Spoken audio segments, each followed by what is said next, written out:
AG ನ್ಯೂಸ್ಗೆ ಸ್ವಾಗತ.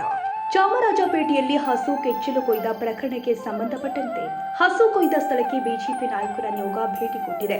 ಈ ವೇಳೆ ಸ್ಥಳದಲ್ಲಿ ಬಿಜೆಪಿ ರಾಜ್ಯಾಧ್ಯಕ್ಷ ಬಿವೈ ವಿಜೇಂದ್ರ, ಪ್ರತಿಪಕ್ಷ ನಾಯಕ ಆರ್ ಅಶೋಕ್, ಸಂಸದ ಪಿಸಿ ಮೋಹನ್, ಮಾಜಿ ಐಪಿಎಸ್ ಅಧಿಕಾರಿ ಭಾಸ್ಕರ್ ರಾವ್ ಗೋಪೂಜೆ ಮೂಲಕ ಸಂಕ್ರಾಂತಿ ಆಚರಿಸಿದರು. ಅಲ್ಲದೆ ಕಮಲ ನಾಯಕರು ಕಾಟನ್ಪೇಟೆಯಲ್ಲಿ ಗೋವುಗಳ ರಕ್ಷಣೆ ಮಾಡುವಂತೆ ಪೂಜೆ ನೆರವೇರಿಸಿದರು.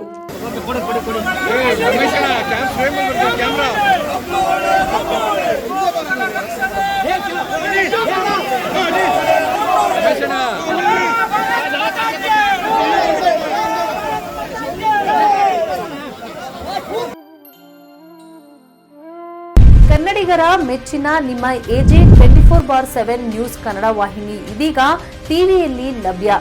ವೇಳೆ ನೋಟಿಸ್ ಕೊಟ್ಟಿದ್ರೆ ವಾಪಸ್ ತಗೋತೀವಿ. ಇವತ್ತು ವಕ್ಫ್ ಪ್ರಾಪರ್ಟಿ ಅಂತೇಳಿ ಬರ್ತದೆ ಅಂತ ಹೇಳಿದ್ರೆ ರೈತರ ಬೀದಿಗೆ ಬದಲು ಏನ್ ಮಾಡ್ಬೇಕಾಗತ್ತೆ? ಯಾರು ವೋಟ್ ಹಾಕಲಿಲ್ಲ ಅಂದ್ರೆ ಗ್ಯಾರಂಟಿನೆಲ್ಲ ಸ್ಟಾಪ್ ಮಾಡ್ಬಿಡ್ತೀವಿ.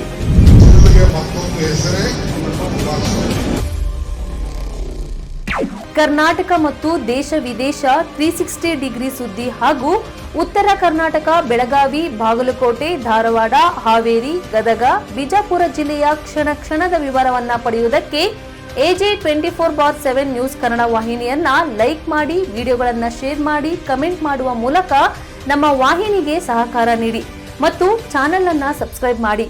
ಧನ್ಯವಾದಗಳು.